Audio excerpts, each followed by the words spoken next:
Está en línea Milko Schwarzman. Milko, ¿cómo estás? Buen día.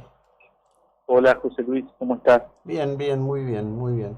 Bueno, vos siempre estás y trabajás muy activamente en todos estos temas de conservación marina y últimamente me están llegando muchos comentarios de algo que nosotros hablamos hace un par de años y que tiene que ver con lo que pasa con el tema de la cuestión de cómo actúa Uruguay frente a todo el tema de la flota china. Y quería que me cuentes cómo estás observando y leyendo este tema, toda vez que, bueno, la existencia de la flota permanece y no pareciera que ocurran cambios importantes. Argentina tiene 4 patrulleras oceánicas, hay 3 que están prácticamente permanentemente en Rada en Mar del Plata. El otro día averigüé, la que está en el sur, en Tierra del Fuego, no navega porque no hay recurso, es decir, no hay plata para poner el combustible. La situación de ausencia de la actividad del Estado argentino es notoria, ¿no? Bueno, José Luis, son varios temas, pero como arrancamos por lo último que mencionabas, eh, justo ahí en Mar del Plata siempre hay tres, las he visto cuando recorro Mar del Plata las veces que voy a visitar, y una que sale hace algunos patrullajes, hace patrullaje intercalado con la prefectura, o sea, hay una embarcación de prefectura, luego sale de patrullaje prefectura e ingresa armada, pero si vemos el presupuesto para el año 2023, el combustible para toda la Armada y la Prefectura no alcanza, no llega ni a mitad de año, o sea, ni siquiera tenemos combustible para que se haga el patrullaje, así es que bueno, las fuerzas de seguridad y defensa hacen lo que pueden con los recursos que tienen, creo que ellos son hoy diría los únicos que ponen en riesgo su vida y que realmente están protegiendo el mar argentino, pero falta todavía una voluntad similar de parte de las autoridades, de nuestros representantes en Cancillería, de la diplomacia, y cuando yo digo que bueno, que falta voluntad y que falta un trabajo de parte de nuestros representantes, doy el ejemplo de Ecuador para, sin ir más lejos. Tú recordarás que en el 2020 se detectó esta gran flota china que pescaba Ujú. cerca de Galápagos, es una flota de unos 300 barcos, nosotros enfrente a la Argentina tenemos 600, o sea, el doble, y esta flota china, ellos no tuvieron ningún ingreso de pesca ilegal detectado. Es una flota que operaba al borde de la milla 200 de Ecuador y Perú. Nosotros tenemos pesca ilegal desde hace 50 años, ¿no? El Mm. primer barco chino capturado por pesca ilegal fue en 2021. Sin embargo, Ecuador en tan solo un año logró que la flota china se alejara 50 millas de su zona económica exclusiva. O sea, hoy pescan en la milla 250. Nosotros los tenemos en la milla 200, muchas veces ingresando ilegalmente, y no hemos logrado que se alejen ni una sola milla. O sea, claramente Ecuador en un año logró lo que Argentina no logró ni en 20, digamos, ¿no? Y hoy la flota china que está enfrente a Ecuador y Perú está en la milla 250, lo veía anoche por satélite. Así que por un lado tenemos eso, no tenemos recursos por un lado, y por el otro no hay mucha voluntad política de sentarse en la mesa con China y España y los otros países que pescan en la zona para que al menos dejen de entrar ilegalmente o se alejen a una distancia prudencial de la milla 200. Eso por un lado, y el otro lado es la complicidad de Uruguay. Uruguay es hoy el único puerto en Sudamérica que alberga de forma masiva y le da apoyo logístico a flota de estos países, ¿no? Y nos enteramos, bueno, de malas noticias siempre, de tripulantes fallecidos, Mm. accidentados, de denuncias por abuso a los derechos humanos a bordo, como hubo la semana pasada con este barco cuyo tripulante tiró una botella al mar con un mensaje desesperado de socorro, y hacía 2 años que no tocaban puerto.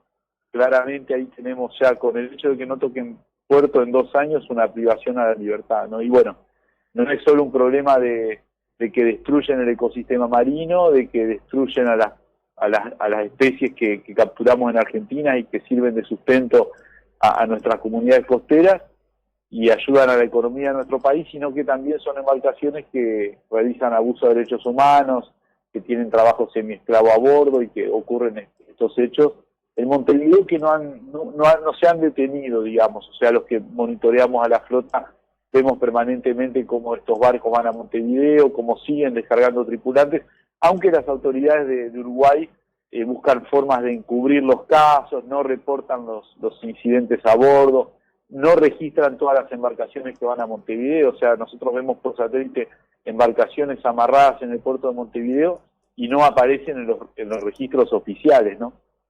Claro. Ahora digo, en relación justamente a esto y a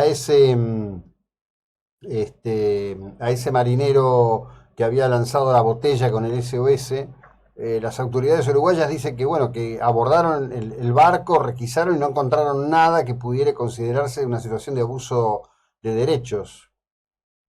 Bueno, luego de la botella pasaron varios días hasta que finalmente un fiscal fue en un barco con la prefectura de Uruguay a inspeccionar este barco, el Luking Yuanshu 765. Ellos encontraron algunas cosas que mencionan, que dicen, una es que había situaciones particulares de trabajo a bordo, así dicen ellos, o sea, todo también no estaba.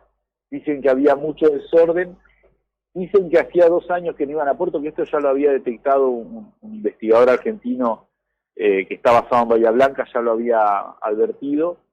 Y también dicen que, si bien todos los tripulantes admitieron que uno de ellos había tirado la botella, nadie quiso hacerse cargo de eso, porque claramente hubiera tenido consecuencias para ese tripulante si admitía que él tiró la botella. O sea, no se individualizó quién la tiró. Porque claramente en estos barcos las situaciones a bordo son bastante peligrosas y tendría consecuencias si alguno admitiera que había tirado la botella y generó todo esto. En resumen, todos los que analizamos esta inspección, no fue una inspección seria, la verdad fue simplemente para las cámaras.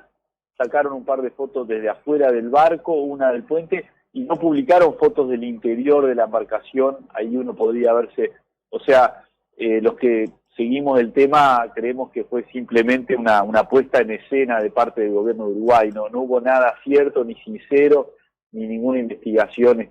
No hubo entrevistas individuales a los tripulantes, no hubo una investigación, no se continuó con la investigación, no se analizaron los contratos. Muchas veces los contratos a bordo de estas embarcaciones son en idiomas que no pueden leer los propios tripulantes. No se sabe de los contratos ni cuánto les pagan. O sea, no fue cualquier persona que sabe mínimamente sobre pesca, condiciones de vida a bordo, derechos laborales de los tripulantes de pesqueros, hubiera hecho otra cosa y no se hizo nada. Fue nada más que un circo, una puesta en escena literal, y no nos sorprende, digamos, ¿no? Tenemos otros aspectos que puedo comentar sobre cómo el gobierno de Uruguay es socio de la pesca ilegal y el abuso a los derechos humanos. Ahora, justo publicamos un informe de la semana pasada. Ahora, justamente en ese sentido, ¿no? Es impactante porque en líneas generales suele utilizarse la figura del actual presidente como contrafigura del presidente argentino, ¿no? Es decir, un tipo de ideas liberales, abierto, predispuesto a llevar adelante un acuerdo de libre comercio con China, una suerte de diferencial moral, diría. Y sin embargo, este es un aspecto que no solo impacta sobre este presidente, sino sobre toda la línea política uruguaya, porque no advierto yo, por lo menos haciendo un recorrido sobre los medios de Uruguay, que haya crítica a esta política de apoyo a una flota depredadora y sistemáticamente, cuando menos a tenor de las denuncias conocidas, violadora de los derechos humanos, ¿no? Bueno, muy buen punto al que tocaste. Hay dos aspectos importantes. Es buenísima la política de derechos humanos de Uruguay hacia el exterior, criticando a Venezuela, a Cuba, a Nicaragua. Está perfecto, buenísimo que siga así, pero no miran hacia adentro, se olvidan, es un doble estándar. Y quiero recordar que Uruguay está con bandera amarilla en el reporte anual de trata de personas y derechos humanos, entre otras cosas por los casos de trata de personas y esclavitud a bordo de los barcos pesqueros que van al puerto de Montevideo. O sea que Uruguay critica los abusos de derechos humanos en el exterior, pero Uruguay es cómplice de los abusos de derechos humanos en el puerto de Montevideo. O sea, como hay un doble estándar. Y por otro lado, esto lo divulgamos la semana pasada, es algo que ya veníamos investigando. Si ustedes ven cuál es la empresa que hace los servicios de agencia marítima a esta embarcación china que denuncia que tiró el mensaje en la botella, y muchas otras embarcaciones que descargaron muertos, que tienen denuncias en Montevideo, que traficaron ciudadanos norcoreanos indocumentados a través del puerto y una cantidad de otros casos documentados y publicados en la prensa en Montevideo, la agencia marítima que presta los servicios a estos barcos se llama Christophersen. Esa agencia pertenece a un gran grupo económico que hoy es el que tiene el tren que lleva la pasta de celulosa de la nueva pastera UPM2 al puerto de Montevideo y grandes obras de infraestructura del gobierno. Esa empresa es uno de los principales aportantes a la campaña política de los dos candidatos a la presidencia, uno de la calle Pou hoy, y le dio $1 millón a la calle Pou para su campaña a la presidencia. La misma agencia que la misma empresa que hoy brinda servicios al barco que tiró la botella al agua. Entonces, claramente, tenemos acá un conflicto de intereses, ¿no?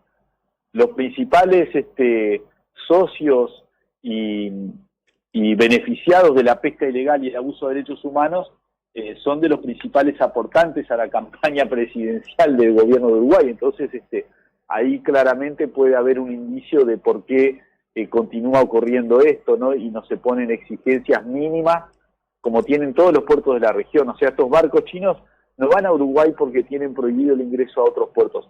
Van a Uruguay porque en Uruguay no hay controles ni exigencias ni reciben ningún tipo de inspección. Entonces, por eso van a Uruguay.